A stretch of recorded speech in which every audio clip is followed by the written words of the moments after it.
Hi all, it's Pastor Jen from Pacific Lutheran University with another Warmline video for you today.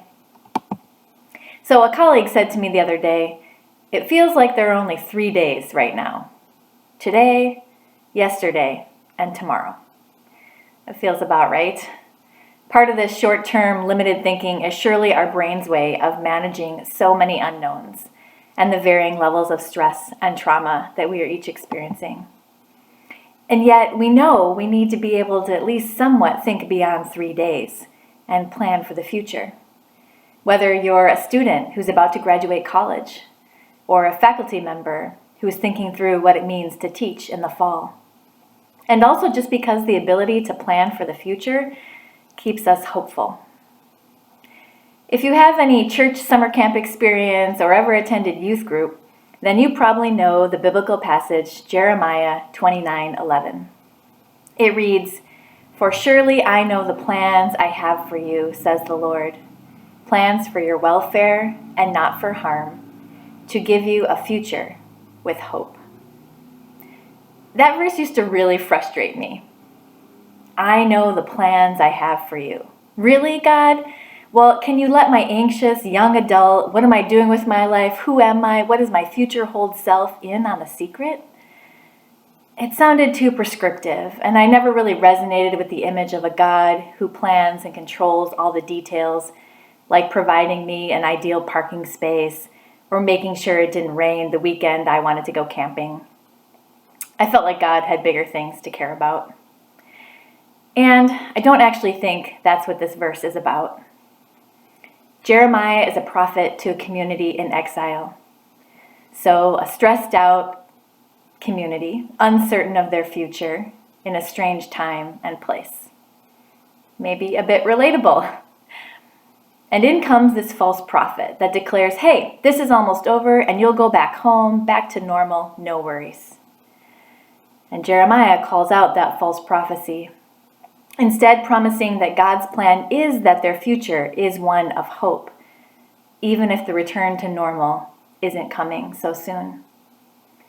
In this context, more than hearing God's plan as one of a micromanaging God, I hear it as a declaration of God's desire, a future with hope, meaning that this is not the end. The details of this future are yet to be lived, but the plan is that the arc of the future bends toward hope. So how might we make plans for the future, even during this uncertain time? A PLU faculty member sent me a short video clip of the author Kelly Corrigan, describing an exercise she uses to help her move forward when she's feeling outmatched and overwhelmed. She tells herself the story of what happened as if it's over, and she nailed it. Corrigan then goes on to imagine and tell the story of the pandemic of 2020 and how we collectively nailed it. She begins with highlighting good that is already happening and then seamlessly moves into a hoped-for future that has yet to be lived into.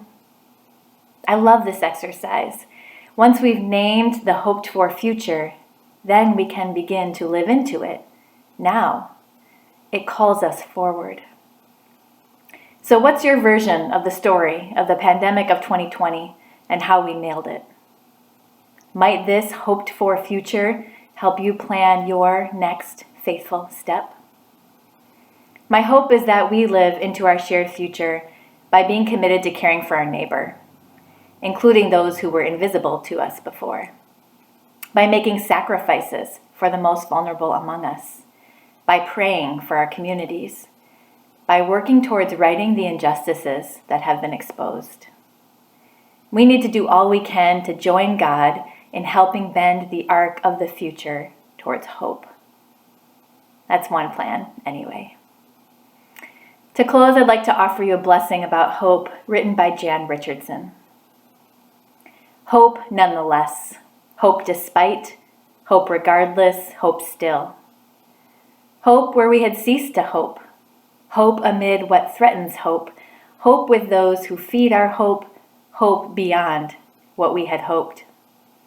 Hope that draws us past our limits, hope that defies expectations, hope that questions what we have known, Hope that makes a way where there is none.